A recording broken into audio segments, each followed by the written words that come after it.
this morning I did get my money transferred over. So the Square app did work. I was able to transfer my credit into my bank account, but they charged me it was like 4.5%. It was almost $1,500 that I got charged, but I mean it is what it is. What am I going to do, right? I need that credit transferred over into my bank account to be able to pay this man for the Black Angus cattle. But I did get that done successfully this morning. And in either which way, right? If the money is in my bank account, I can utilize it as cash instead of credit from my bank account. I can just go to the banker and tell him give me a cashier's check for this amount or whatever, right? So I can either which way, if I'm going to transfer credit, if I'm going to turn credit into cash, chances are I'm going to need to pay a fee. So I paid it this morning. It cost probably almost $1,500 to transfer $28,000, but I did get it done this morning. So everything is ready to go. I got a real good look at my budget this morning just because I was moving money around. So as of right now, with just the money that I have, I am able to purchase all 50 cattle, and I'm able to purchase what was it? I'm able to purchase about another $5,000 worth of hay. So with just the money that I have right now, and when I look at my animals, I still have 7 high dollar heifers. I still have a lot of heifers here that are that I'm gonna get some good money on, and then the rest of them I'll still get a few thousand. So I anticipate that I will have about $20,000 left over cash after I've paid for everything. So maybe even a little bit more, maybe about 25,000. Oh, let me think. Oh, it ain't gonna be a 25,000. It'll be about 20,000. I'll have about 20,000 left over cash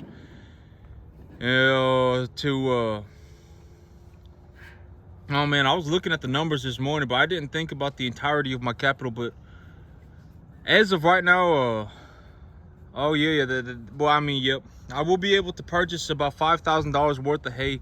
I've already put aside the money that I need to purchase all 50 animals, and I still have all of these animals that need to put on some size and go to market. And when they put on some size and go to market, I'll be able to make money on them. So yep, I was thinking, I probably need to at some point. I am going to purchase a high protein hay again. It's been a very difficult kind of thing that I've been having to formulate my plans around. But as of right now, it's kind of I'm kind of in a situation where I need to commit to the plan, or things kind of just start falling apart. Because right now in my shipping container, I still got about, I would say it's about 15 tons of corn. So maybe it's about 14 tons of corn. I still have about 28,000 pounds of corn in there, about $2,800 worth of corn sitting in storage. So the only way for me to feed that corn is to blend it. Well, okay, so here's my dilemma, right? If I bring in another so the shipping container, if I bring in another half a truck of distiller grains, and then I start feeding the corn stalk bales, I'm gonna end up in a situation where I have like 30 tons of grain sitting in storage. I'll have about $7,000 worth of grain sitting in storage, and I don't want to be in a oh man, I'm gonna have to get the pigeons off my field. I'm probably gonna have to go yeah, I'm gonna have to go get the pigeons off my field. I got way too many pigeons out there right now.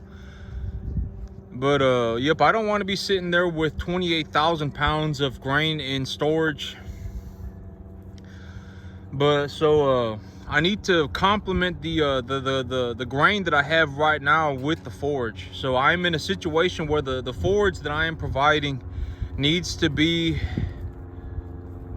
planned for according to the grain that I have in storage right now. And when I get this grain fed, once this corn is gone, I'll be more able to try and kind of change up my feeding plans, right? I'll be able to change it up to distiller grains. My future plans, especially when I got grass growing back here, is to bring in distiller grains and then blend the distiller grains with the roughage product to give these animals a supplementary feed, and then I can put them on grass. And then if I need to give them a total mixed ration, maybe I can bring in some cheap grass or something like that, and I'll see what's gonna go on.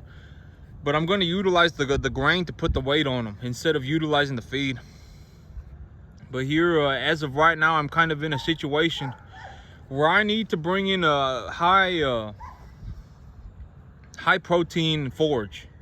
If I don't have a high protein forage, I won't be able to feed the corn, because I don't want to mix corn with distiller grains and then have to blend it with the feed. I mean, I could do that. I thought about doing that, but I don't really want to do that, because then I'm going to have so much grain sitting in storage. Well, I mean, how am I going to feed all that, right? And so oh yeah, but one more thing that I did do yesterday was that I did order hay, and I ordered square bales this time. Instead of ordering round bales, I ordered square bales. And one of the big benefits about square bales is that the square bales, they'll flake apart. And these animals, if you give them round bales like this, they will eat a lot, and they will eat more than is necessary to put on the amount of weight that they are putting on. So if they get put on a square bale or on a round bale like this, they will eat more feed every single day than they really need to be. Like so I ordered square bales with the intention that the square bales, I'll be able to flake the square bales apart, and I'll be able to keep a better eye on what they're eating. I'll be able to give them a better ration mix. And so if I want them to stop eating the hay, I'll just stop providing the forage part of their diet. And so I'll be able to mix the forage and the grain more accurately. Because square bales, they flake apart. So square bales, they're squares, you know, they're squares, they're not rounds. And so they're squares, and you can actually pull little pieces of the square bale off. It's called flaking the bales apart, but you can pull the bale apart to one flake at a time. And you can kind of just weigh a flake weigh one flake of the bale, and that's how much it weighs. And then you can utilize that number to formulate the plan for these animals. Because when these animals eat food, okay, so from what I've seen in the data that I have collected so far, is that if I provide these animals about 2.75% of their weight in dry matter of feed a day, and the feed is at about 65-70% TDN, and the protein levels, depending on the size of the animal, if they're smaller at about 2.5 weight, if I provide them a 65% 70% TDN diet, that is roughly 16% protein, they will put on good weight, and then about 2.5 to 3 pounds a day. And as they get bigger, I need to reduce the protein by about 1% per 100 pounds that they put on. So at 350, I'd provide them 15. At 450, I'd provide them 14. At 550, I'd provide them 13. As well, to a certain point. I mean, as they get bigger, it gets to about 12%, and then it stays at about 850 pounds.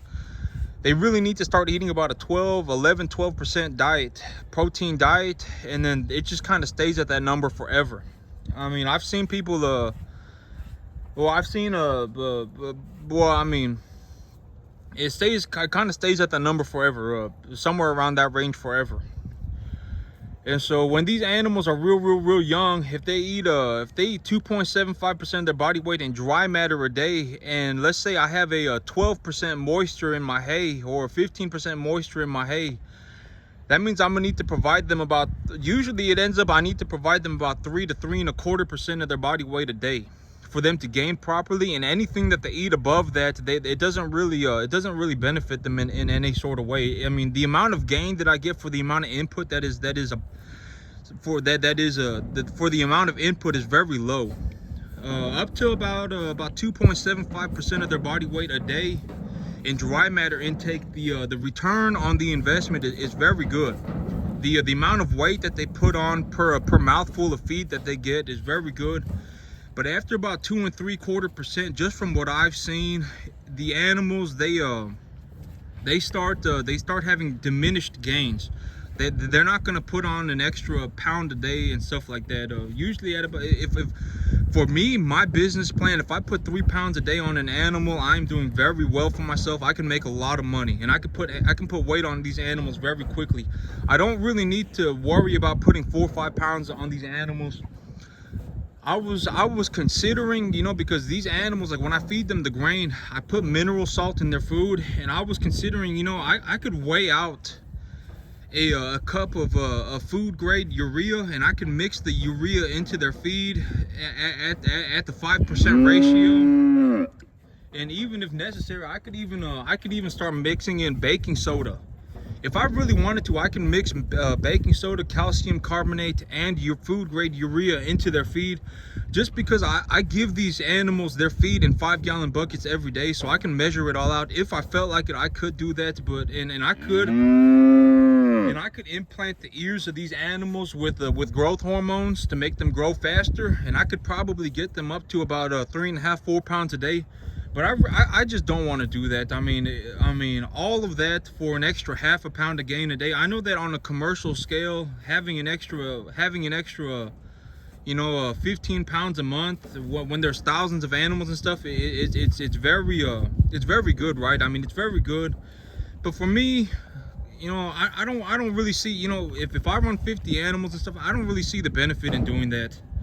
You know, there are growth hormones that can be implanted into the ears of these animals. They do feed something called an ionophore, a rumensin, in these feed yards to get these animals to have a better time digesting grain.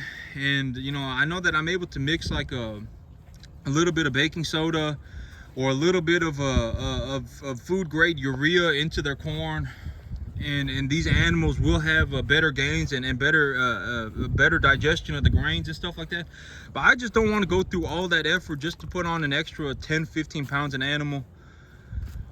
It's just you know, if you know, because me, as long as I keep the animals on a decent diet, and I keep a very good eye on how much on what these animals are eating, I can put about 90 pounds a month on these animals without really as long as I got a good framed animal, I can put about 90 pounds a month on these animals without doing any of that stuff, right? I mean, I can put on about 3 pounds a day on these animals without having to go to that level of activity. And so I'm just gonna go ahead, but this is what I mean by the animals are having acidosis right now. You see this right here? If you look at it, you can actually see the gas bubbles in their manure. You see that big old gas bubble right there, and you see all these little gas bubbles all over here. This is what I mean by these animals are having acidosis, but I'm kind of stuck in a situation where I can't really do anything because the grain that I am providing these animals are it's high in TDN. It may be low in protein, but it's high in TDN. And so if I blend the grain with the feed, with the bales, I can't. It's still the TDN goes too high. But this is what acidosis looks like when the animals are having acidosis. Their manure, the gas bubbles in their manure, and it's real runny. But this is one of the problems that I'm having right now. And so that's why in the future, I'd like to change over to more of a roughage type product for their hay, and then utilize the grain to give these animals the TDN and the protein requirements for their diet. Because if I utilize the grain to give them the TDN and the energy portion of their diet, I can take the grain away. But the forage, you know, even if I took the forage away, it wouldn't solve my problem. Even if I took their hay bales away, it wouldn't solve my problem, just because these animals, then what am I going to do? Feed more corn? Well, if I feed more corn, the energy in their diet goes too high, and they have acidosis anyway. And so that's kind of one of the big problems that I'm having right now, and it's unfortunate. And I got to figure something out. I've been thinking, you know what, you know, maybe I'd put a corn stalk bale back here. I let them chew on a bale of corn stalk. But that's actually, you know, that's probably what I'll do. I'll just put a corn stalk bale back here and let them chew on a bale of corn stalk and see if that fixes it up, because it may fix it up. It may not be optimal, and I don't really want these animals eating corn stalks, because corn stalk is like eating a whole bunch of celery. There's nothing really in it. It's just like empty stalks of corn. So there's not really much in it, but it may fix up the acidosis issue. But that's it for me today, YouTube. Y'all have a good one.